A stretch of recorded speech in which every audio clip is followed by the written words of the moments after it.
A chill wind whipped through the desolate streets, mirroring the icy dread that had settled over the town.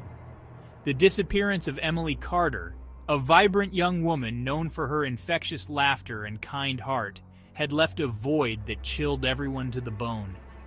Whispers of the unspeakable, of a crime too heinous to comprehend, slithered through the once peaceful community.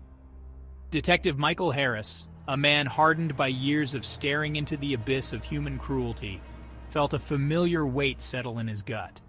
This case, with its layers of unanswered questions and the palpable fear that hung in the air, was different.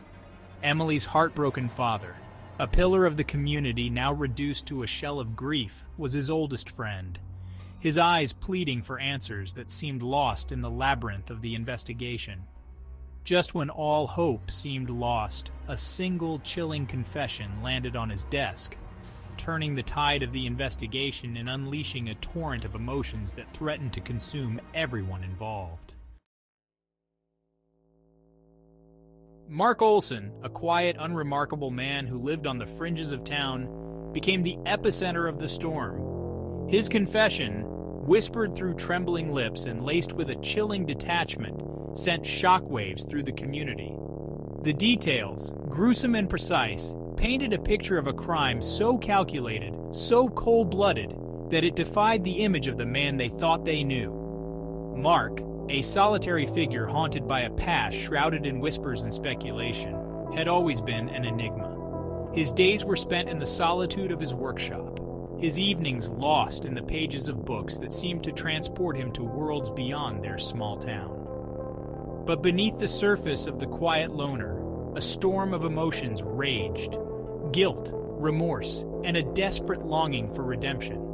Whether driven by a twisted sense of justice or the crushing weight of his own conscience, Mark's confession became the key that unlocked the secrets of Emily's disappearance. As Harris delved deeper into the investigation, a web of secrets began to unravel, revealing a truth far more complex than anyone could have imagined.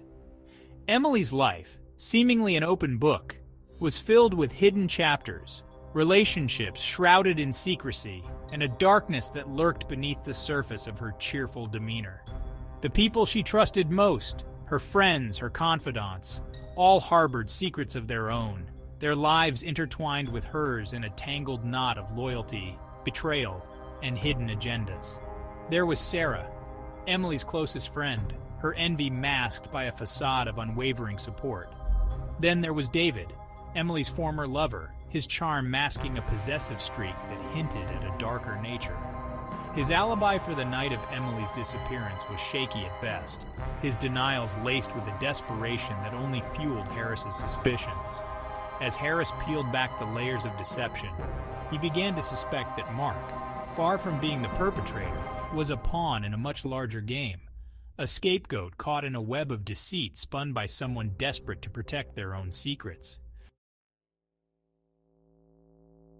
Harris, a man who had built his career on separating truth from fiction, found himself questioning everything he thought he knew. His own past, marred by a tragedy that had shaken him to his core, cast long shadows over the investigation.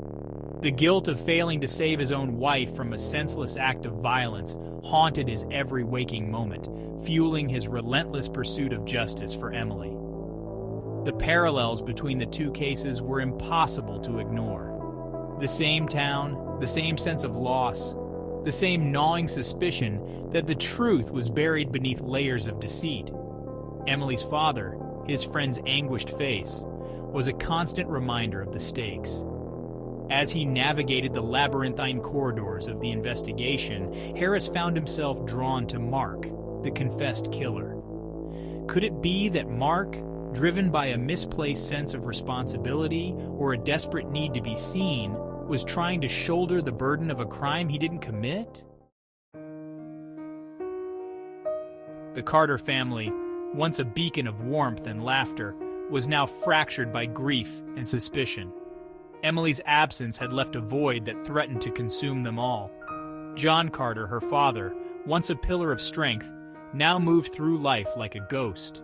his eyes reflecting the unbearable pain of a father robbed of his daughter. His wife, Mary, her spirit crushed under the weight of their loss, clung to the hope that Emily was still alive, her mind refusing to accept the grim reality that had settled upon their family. Their son, Daniel, Emily's older brother, grappled with his own demons.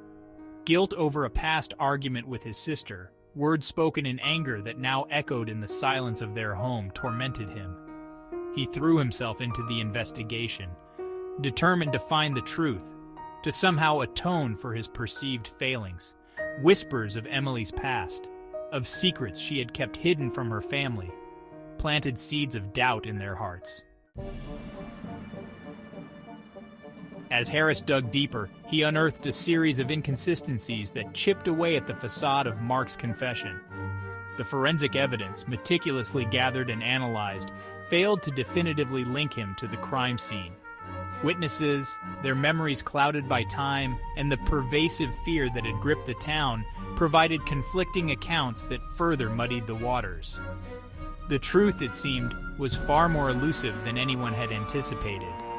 Harris, driven by his unwavering belief in justice and his own personal demons, refused to give up. He meticulously pieced together the fragments of the case, his mind working tirelessly to connect the dots, to separate truth from fiction. His instincts, honed over years of chasing shadows and confronting the darkness that resided in the human heart, told him that Mark was not the monster he claimed to be.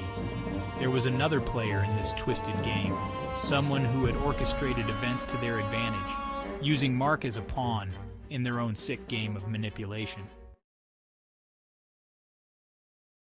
Harris decided to confront Mark, to peel back the layers of his confession and expose the truth that lay buried beneath. He sat opposite the confessed killer, his gaze steady, his demeanor calm but unwavering. He spoke softly, his voice devoid of judgment, appealing to the humanity he sensed within the broken man before him. Mark, his shoulders slumped under the weight of his confession, avoided Harris's gaze. As Harris gently probed, peeling back the layers of Mark's story, he sensed a flicker of doubt, a hesitation that betrayed the carefully constructed facade. Slowly, reluctantly, Mark began to reveal the cracks in his confession, the inconsistencies that had haunted him since the moment the words had left his lips. He spoke of fear, of manipulation, of a desperation so profound that he had been willing to sacrifice his own freedom to protect those he cared about. Mark's revelation sent shockwaves through the investigation. The focus shifted from the confessed killer to the unseen puppet master who had orchestrated this elaborate charade. The lines between guilt and innocence blurred, the very foundation of the case crumbling under the weight of this new revelation. Harris, his instincts screaming that they were on the right track, pursued this new lead with relentless determination. He re-interviewed witnesses, scrutinized phone records, and meticulously pieced together the timeline of events leading up to Emily's disappearance. The pieces of the puzzle, once scattered and disparate, began to fall into place, revealing a sinister pattern of manipulation and deceit. The courtroom was abuzz with anticipation as the trial of Mark Olson commenced. The prosecution, armed with Mark's confession and what appeared to be a mountain of circumstantial evidence, presented a compelling case painting him as a cold-blooded killer driven by a perverse need to control those around him. The defense, led by a seasoned attorney known for her unwavering belief in her client's innocence, chipped away at the prosecution's case, highlighting the inconsistencies in Mark's confession and the lack of concrete physical evidence linking him to the crime scene. They argued that Mark, a vulnerable loner desperate for connection, had been manipulated into confessing to a crime he did not commit. The jury, tasked with the daunting responsibility of separating truth from fiction, listened intently as both sides presented their arguments. The weight of their decision, the knowledge that their verdict would have life-altering consequences for both Mark Olson and the Carter family, hung heavy in the air. The truth, as it often does, emerged in fragments, like shards of a broken mirror, reflecting distorted images of a past shrouded in secrets and lies. The trial of Mark Olson, far from providing closure, only deepened the mystery surrounding Emily Carter's disappearance. The jury, unable to reach a unanimous verdict, delivered a hung jury, leaving the town bitterly divided and the question of Mark's guilt or innocence unanswered. The Carter family, their hopes for justice dashed against the rocks of uncertainty, struggled to pick up the pieces of their shattered lives. Mark Olson, a free man but forever marked by the shadow of accusation, retreated further into himself. His silence a testament to the enduring power of suspicion and the heavy toll that the pursuit of justice can take on both the accused and the accuser. The town, once a beacon of unity and hope, remained haunted by the specter of Emily Carter. Her disappearance a chilling reminder that some truths remain elusive, some wounds never truly heal, and the price of justice can be a heavy burden to bear.